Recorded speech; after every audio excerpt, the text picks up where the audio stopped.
They demolished my private bridge while I was in Alaska, so I shut their resort down. I own 47 acres of canyon land where the road ends and the map stops pretending it knows what comes next. I've held it for 17 years, not as a gamble, but as a decision. The parcel sits below the rim, cut off by a seasonal ravine that turns violent every spring. The only reason the land works at all is the bridge. I built it privately, engineered, permitted, inspected twice. A steel span crossing anchored into bedrock, tied to a recorded easement granting legal access to the county road. Emergency vehicles use it. Utility crews cross it. Without that bridge, the land isn't inconvenient. It's unusable. No access means no value. The first time the developers showed up, they were polite, friendly even. The resort company had just acquired the ridge above me, planning luxury cabins, a spa, exclusive wilderness access. Their development director, Evan Holt, walked the boundary with me and asked questions about traffic flow, guest experience, visual lines. I told him the bridge wasn't optional. It wasn't decorative. It was survival. He nodded like he understood. 3 weeks later, I was in Alaska finishing a seasonal contract I take every year. 6 weeks of work that pays for property taxes and keeps my schedule clean the rest of the time. When I came back,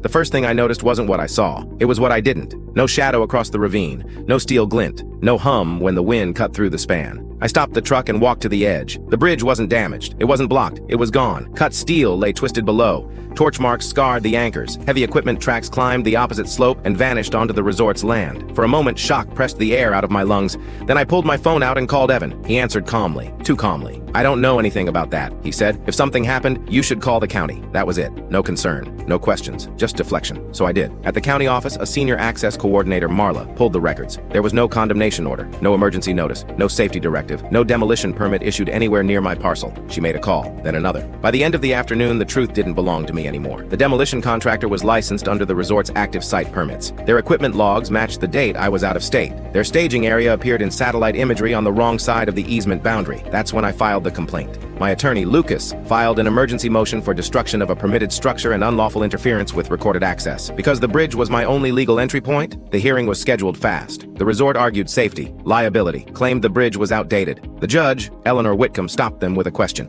"Who authorized you?" They didn't have an answer. The order was immediate. Rebuild the bridge to original specifications. Pay a civil fine of $425,000 for unlawful demolition. Suspend resort construction permits until access compliance was verified. They rebuilt fast. Steel came back thicker, anchors deeper, inspections stricter. The bridge stood again, stronger than before, but it stayed mine. Then Evan called. They wanted access, service vehicles, emergency routing, guest shuttles. I agreed, conditionally. No easement transfer, no ownership change, no public right-of-way, annual access fees, full liability coverage in my name, revocation rights for any violation. They didn't buy my bridge, they leased my permission. Construction resumed uphill. The resort opened late, quietly. Every vehicle that crosses that span does so under my terms. Hit like and subscribe for more stories.